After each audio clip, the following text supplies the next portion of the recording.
After 3 years of sleeping in separate beds, my husband took me for a medical checkup and, for the first time, mentioned wanting a child with me. The condition was that he would take care of his former flame, who had been in an accident, for 3 months. I didn't react dramatically this time. Instead, I went home, packed his things for the hospital stay, and then moved out all my belongings, leaving only a divorce agreement on the table. 3 months later, when my husband returned to an empty room, he was utterly panicked. Chapter 1. My husband brought me to the obstetrics and gynecology department of the hospital. He said, "Let's have a baby. Let's ask the doctor what we need to prepare for conception." My heart started pounding. We had been married for 3 years, but Alex never wanted to touch me and even suggested separate beds. This was the first time he had ever brought up such a request. After completing the checkup, I was excited to find Alex, who was waiting outside, only to see him pushing a woman out of the elevator. My smile instantly froze. It was Lily, Alex's first love. The woman had a cast on her foot. As I approached, Alex was bending down, listening to her tenderly. Seeing me, Lily looked surprised. "Hi Ella, what brings you to the hospital?" I glanced at the man standing beside her. "I'm here for a pre-pregnancy checkup." "Pre-pregnancy checkup?" Lily's expression stiffened, and she grabbed Alex's hand in a panic. "Alex, are you going to leave me?" Alex glared at me angrily and gently reassured Lily. "No, don't overthink it. Wait here for me for a moment." He walked over, grabbed my arm, and pulled me aside. Before I could speak, Alex said, "I promised to have a child with you, but it'll have to wait for 3 months. Lily was in an accident, and I need to take care of her." Something I'd been longing for over the past 3 years was now being used as a bargaining chip for him to care for Lily. For a moment, I didn't know whether to laugh or cry. "You know her parents are abroad. If I don't take care of her, no one will." He rambled on, trying to persuade me. I lowered my head, holding back my tears. "All right. Do you need help packing my things?" Alex was momentarily surprised that I didn't argue. He nodded. "I almost forgot. Just call me when you're done packing." "Okay, I'll head home now." Chapter 2. I first learned about Lily 3 years ago on Valentine's Day. I had prepared a candlelight dinner to surprise Alex. However, he called to say he had to entertain a client. Alex was always busy with work, and we rarely had time to bond.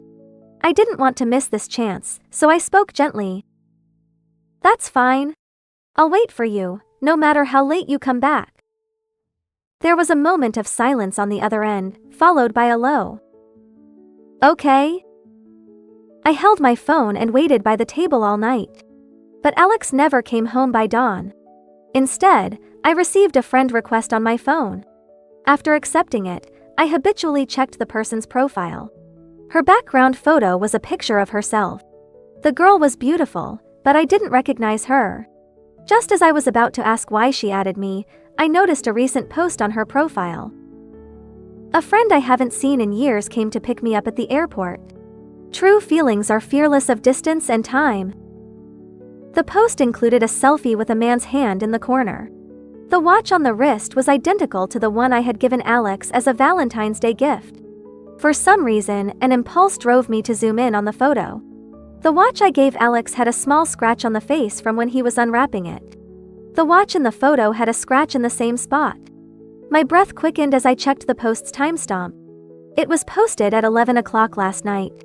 While I was waiting for him to come home for Valentine's Day, Alex had gone to pick up Lily, who had just returned to the country, and spent the entire night with her.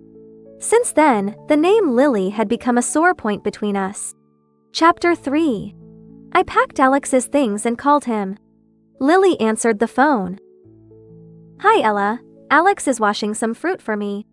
Do you need him for something?" My breath caught. Alex had beautiful hands. I had always been afraid that dish soap would ruin them, so I never let him do housework. But now, he was cooking and cleaning for another woman. I forced down the bitterness in my heart. Please let him know that his things are packed and he can come pick them up. Just as I finished speaking, I heard Alex's voice in the background. Who is it? It's Ella. She might be worried about me being with you, so she called to check. The next second, Alex took the phone, his tone full of irritation. Ella, I told you I need to focus on taking care of Lily for these 3 months. Stop making a fuss, okay? I couldn't help but laugh bitterly. Making a fuss? When I started my studio to save costs and ease the financial burden on Alex's struggling company, I chose a location an hour away from home. Alex knew this but never mentioned picking me up from work. I initially thought he was just a straightforward guy who didn't understand these small gestures of care. Until I found out from Lily's profile that he picked her up for work every day. I called Alex, distraught, to confront him. Alex responded with irritation. Picking up Lily is on my way. Your studio is in the opposite direction from my office. Can you stop comparing every little thing? Besides, I told you to set up your studio near home. You insisted on that remote place. We had a cold war for several days because of this. In our 3 years of marriage, there were countless similar incidents. Every time we fought over Lily and ended up in a cold war, I would lower my head, unwilling to let go of our relationship. But Alex always believed it was my fault that I apologized first. I took a deep breath, trying to calm my emotions. I've packed your things. Come and pick them up. When Alex came to get his things, I was also packing. He didn't notice, looking rushed as he took the suitcase I handed him. He seemed a bit embarrassed and tried to reassure me. It's just 3 months. Once Lily's better, we'll have a child and live happily. I nodded, but my smile didn't reach my eyes. Watching Alex's car drive away from the upstairs window, I turned and packed all my belongings, then called a moving company. 3 months was too long, and I was done waiting. I took everything that belonged to me, leaving behind only a divorce agreement. Finally, looking at the home Alex and I had shared for 3 years, I left without looking back. Chapter 4. I focused on my work and occasionally browsed social media. Lily posted almost daily, sharing various photos of Alex taking care of her. The man even washed her underwear. They didn't look like just friends but more like a couple or even spouses. I laughed at myself. The man who claimed not to know how to do housework turned into a perfect boyfriend for Lily. Every single thing Alex did for Lily felt like a slap in the face. One slap after another. In the comments I noticed a familiar ID, an employee from Alex's company. Didn't know Mr. Smith could be so caring. So jealous of you. Lily quickly replied with a shy emoji. I stared at the photos, lost in thought. No one at Alex's company knew he was married. With Lily always at his side and their intimate photos on social media, everyone thought they were a couple. I had cried and argued, hoping he would clarify publicly. Alex said making our private matters public would look bad and told Lily to stop posting those ambiguous photos. After that, Lily's updates did decrease. But I knew she had blocked everyone from seeing those posts except me. She was deliberately showing off her closeness with Alex to provoke me, to force me to leave. And Alex, knowing Lily's little schemes, let her get away with it. This was what I couldn't accept. Just then, my assistant walked over. Boss, the contract with Alex's company was rejected again. I frowned, putting my phone down and taking the draft from my assistant. Did they say what the issue was? Alex's company, where I personally handled the designs, always demanded numerous revisions and offered low prices. As our studio grew and gained repeat clients, our prices also increased. Only Alex's company remained unchanged. I thought, as his wife, I shouldn't mind too much. But once, while delivering a project to Alex's company, I overheard the person I was liaising with chatting in the break room. That small studio owner must have a crush on Mr. Smith. She really grovels. So you keep lowering the price and making things difficult for her? You don't understand. I'm saving the company money. Mr. Smith doesn't like her anyway. She should thank me for giving her a chance to get close to him. I told Alex about this. He laughed it off. Told me to reflect if my work was subpar. But the next day, he had the liaison raise the price. Alex didn't know that, at the time, I had plenty of big clients. I even turned down many commissions to make room for his company. I thought, despite his words, Alex still cared about me. Looking back, I realize he was just giving me a small concession to keep me in check. My assistant looked troubled. The liaison said everything was fine, but she just didn't like it. I paused, then smiled, putting the draft aside. Maybe our studio's design style doesn't suit Alex's company. Tell her to find someone else. My assistant was surprised. Oh, and from now on, we won't take any more projects from that company. Chapter 5. Time flew by. I sold the designs initially intended for Alex's company. The client was pleased and the payment was generous. In high spirits, my creativity flowed. Gradually, looking at Lily's social media posts no longer stirred any emotion. Perhaps sensing our change in attitude, the liaison panicked. After failing to reach me multiple times, she informed Alex. Alex called while I was having dinner with a client. I stepped aside to take the call. Ella, what are you up to? His voice was a mix of anger and tremor. I was taking photos at a tourist spot and replied absent-mindedly. You should have seen the divorce papers on the table. Just sign them and give them to my assistant. Alex's tone was full of disbelief. Are you serious? What else? I was a bit impatient.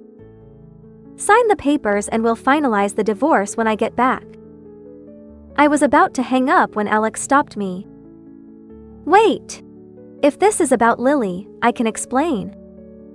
His tone softened. Even if we are getting a divorce, we should sit down and talk, right? You can't just decide this on your own. I thought about it. Some things indeed needed to be clarified, so I agreed to meet when I returned. Chapter 6. When the plane landed, Alex was there to pick me up. He seemed to have made a special effort, dressed in the suit and tie I had bought for him. Alex opened the passenger door for me, but I walked past him and got in the back seat instead. His expression stiffened. On the way, he casually asked, "Didn't you always say that the passenger seat was your exclusive spot?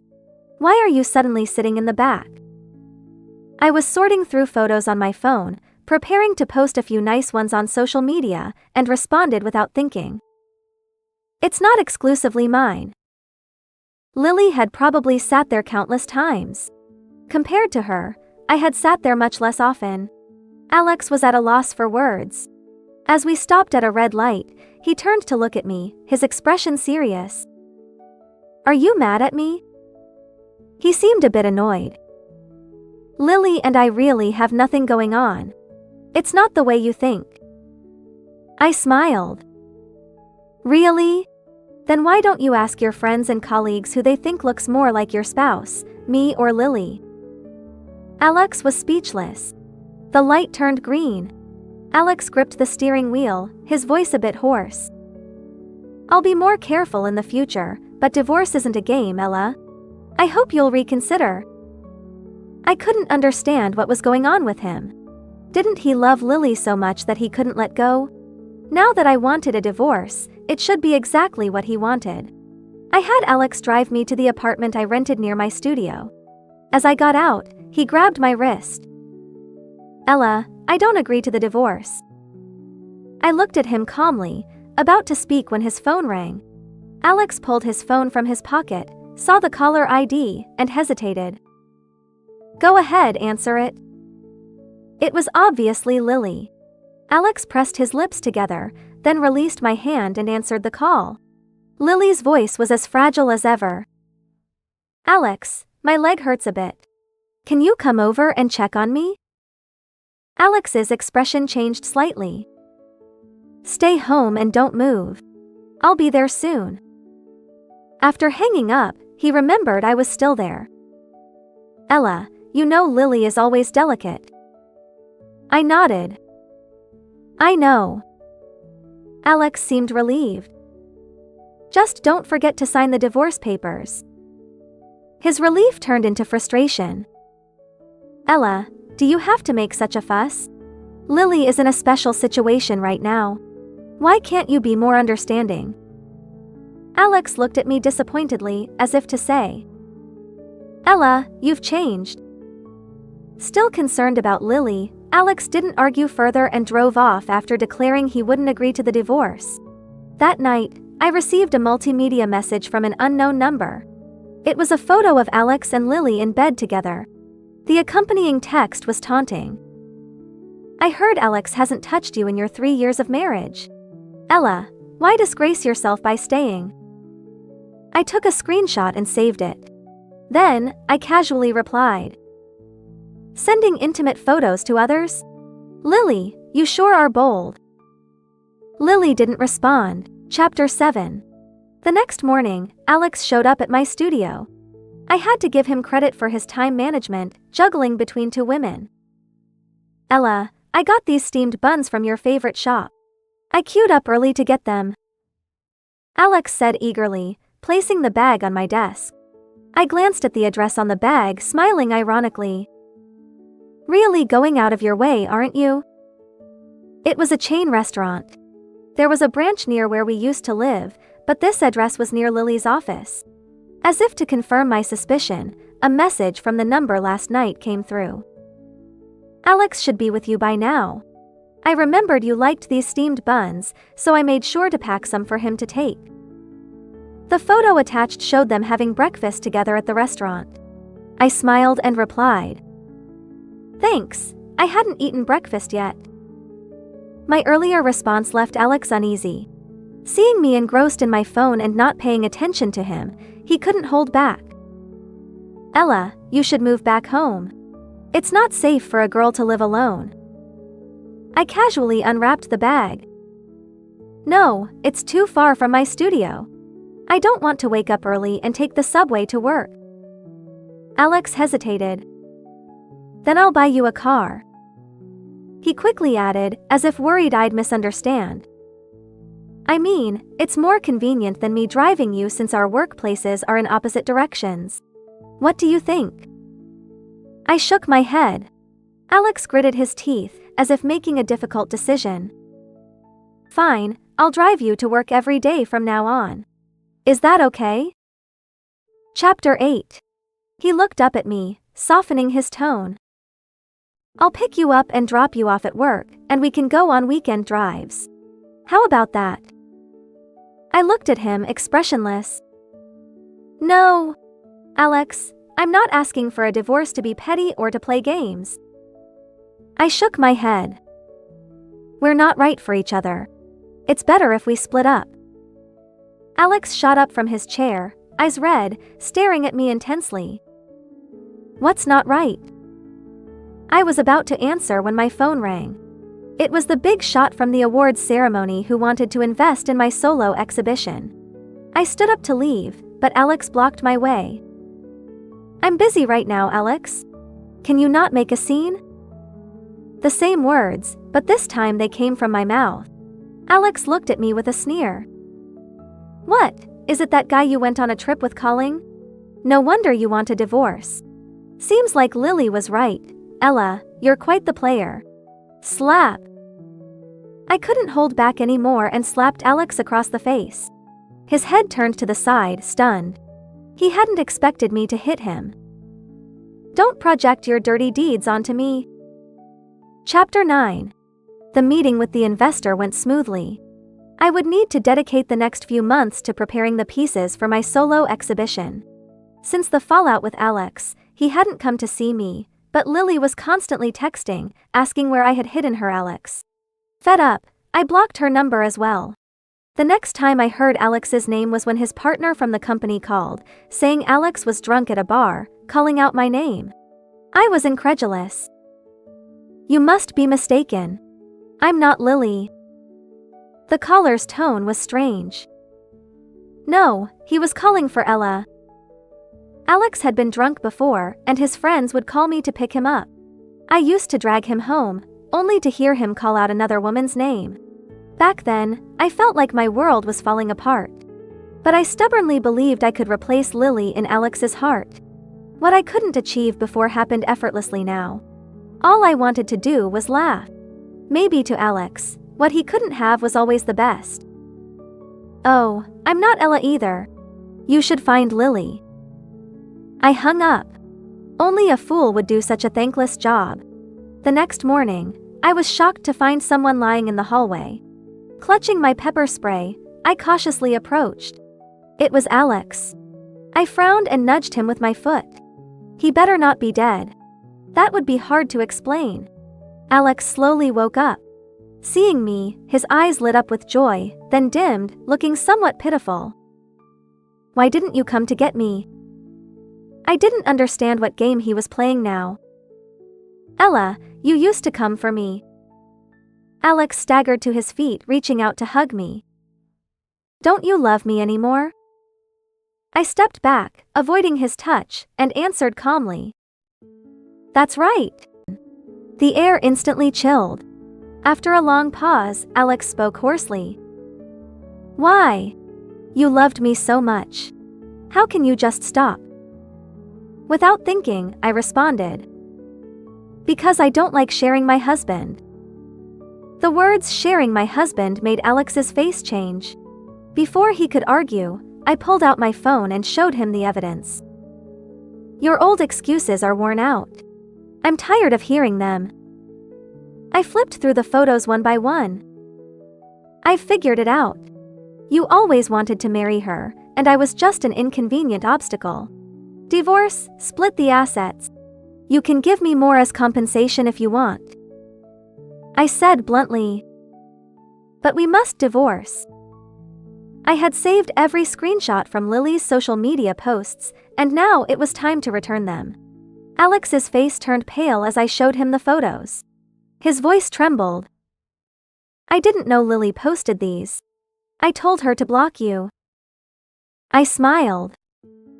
"So you admit you did all these things with her? You beg me not to divorce you, but one call from Lily and you leave me to be with her. You say you queued up early to get me steamed buns, but you actually had breakfast with her and brought them along. You've done everything a husband should do with Lily. You don't want a divorce because you're upset that I'm no longer clinging to you. Alex, I've had enough. I won't deceive myself anymore. We knew each other once. Please, let me go." Chapter 12. Even after laying everything out, Alex still refused to sign the papers. I didn't care. If he wouldn't sign, I'd take it to court. In court, I presented all the evidence of his infidelity. The outcome was clear. Not only did I win the divorce, but the judge also awarded me an additional 10% of the assets. With money and time on my hands, my solo exhibition was coming together nicely. I couldn't stop smiling. Lily, having waited all these years, finally saw me and Alex divorce. She immediately went to his company, announcing she was expecting and asking when they would get married. Alex threw her out. Lily was stunned, not understanding why Alex had suddenly changed. She thought I was behind it and stormed into my studio, causing a scene. I didn't tolerate her antics, calling the police to report a disturbance. Alex had to bail her out from the station. Her outburst made it impossible for Alex to keep our divorce a secret. Everyone learned that Alex had been married, not to Lily, but to me. Their intimate behavior was well known. His disloyalty was undeniable. While no one said anything publicly, gossip spread like wildfire. Someone even posted about it on social media, and the story went viral. Netizens dug up information about Alex's company and the people involved. Suddenly, the internet was buzzing, and Alex's company's stock plummeted. Lily was fired for personal misconduct. As the wrong spouse, my solo exhibition gained tremendous attention. On the day of the exhibition, the female manager from Alex's company came over with a glass of wine, looking apologetic. "I'm sorry, Miss Ella. I thought Alex and Lily were a couple, so." I smiled indifferently. "Let's not dwell on the past. Welcome to the exhibition. Your work is excellent." "Thank you." Free from the past, my future could only get better. Chapter 13. Alex's perspective. I never thought Ella would divorce me. After all, she loved me so much. I met Ella at a friend's party. Unlike the delicate Lily, Ella was cheerful and optimistic, like a little sun, seemingly unbreakable. Back then, I was heartbroken over Lily leaving for abroad. Perhaps my friends saw my feelings and tried to set me up with Ella. They arranged for me to drive her home. Ella, sitting in the passenger seat, was quiet and reserved, different from her lively self at the party. I observed her in the rearview mirror. With just one glance, I knew Ella had a crush on me. For some reason, I thought being with a girl like Ella wouldn't be so bad. She wasn't fragile like Lily. She didn't need much attention. Even during fights, she wouldn't need coaxing. A few days of cold shoulder, and she'd come around. Everything would be back to normal. I must admit, being with Ella was easy. Even though I knew I didn't love her. After a few years of dating, my parents started pressuring me to marry. I knew they liked Ella. Life seemed okay this way, but late at night, I'd fiddle with my wedding ring, feeling restless. Until Lily messaged me, saying she was back in the country and wanted me to pick her up. I agreed without much thought. I must have really loved Lily. She was my first love, my lost and found treasure. After marrying Ella, I never touched her. Not because I didn't want to, but because Lily never gave me the chance. Every time I was about to do something, Lily would call. So, between Lily and Ella, I always chose Lily. It didn't matter. I told myself, Ella would always be there. A little delay wouldn't hurt. Until Lily had an accident and needed hospitalization. To take care of Lily, I took Ella to the hospital for a checkup and told her that I would take care of Lily for 3 months and then we could have a child. But 3 months later, I came home to find only a divorce agreement on the table. No one would wait for me forever. Ella! I swallowed the bitter liquor, repeating her name in my mind. If only I could choose again. I would choose her.